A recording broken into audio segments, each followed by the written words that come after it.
এই মেয়েটা ওই যে কবরের ভিতর ঢুকলো কিভাবে? উনি প্রভু পাইছে, নারায়ণ প্রভু।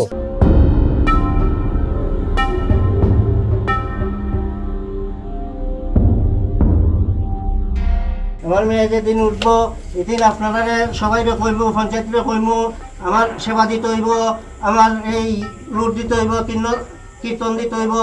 এরপর এখানে এই লোকটি আমার অতকালীন পয়েন্ট ভাইয়া এই অপদস্থ করছে। বাবা তুমি তার বিচারটা করবা। জয় গুরু, জয় গুরু। মেয়েটাকে আমরা দেখতে যাচ্ছি, তাকে নাকি মাটির ভিতরে ধ্যানে বসছে। এখন তার সর্বশেষ অবস্থা জানার জন্য আমরা সেখানে যাচ্ছি। 17 দিন রয়েছে, আর 21 দিন। হ্যাঁ হ্যাঁ হ্যাঁ। এটা উনি প্রভু পাইছে, নারায়ণ প্রভু। আমরা হিন্দু সনাতনী ধর্মের মধ্যে উনি সবচেয়ে বড় দেবতা। ওই দেবতা পেয়েছে উনি, যার কারণে ওই দেবতায় উনাকেই সাধনা করার লাগিয়া অনুমতি দিয়েছে। উনি ওই সাধনা করেন। আমার আপন মেয়ে, 2 নম্বর মেয়ে।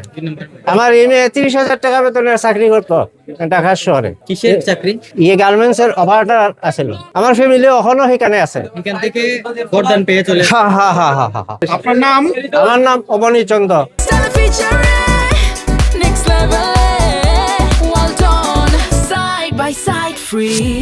মেয়ে বলছে স্বপ্নে দেখছি কবর খুঁজতে হবে। রাখেন আঙ্কেল, শুনেন, মেয়ে যখন আমার বলছে হ্যাঁ তখন আমি আসছি, আইসে আমি বলছি দেখো তোমরা সমাজের বলো। হ্যাঁ, সমাজ মানে হিন্দু কমিটি। হ্যাঁ তোমরা একটা কমিটিরে বলো, বলার তোমরা আত্মীয় স্বজন আছে সবাই ডাকো। হ্যাঁ, দায়িত্ব তুমি জিজ্ঞাসা করো, যদি হয় যে না ঠিক আছে তাহলে এটা মঙ্গল, নাইলে কিন্তু আইন প্রশাসনে যে কোনোভাবে তোমরা একটা কিছু করতে পারে। এই মেয়েটা ওই যে কবরের ভিতর ঢুকলো কিভাবে? না খবর না আঙ্কেল, যেমন গর্ত করছে, হ্যাঁ, গর্ত করছে। গর্তের মাঝে অর্ধেকটা মানে এমনি ঢাকা, হ্যাঁ, আর এই মনে অর্ধেকটা খোলা। এ কি মুখ কি আটকানো নাকি? না না না না না না, অর্ধেকটা খোলা। সে কি বাঁচিয়ে আছে? আপনারা দেখছেন তো? হ্যাঁ হ্যাঁ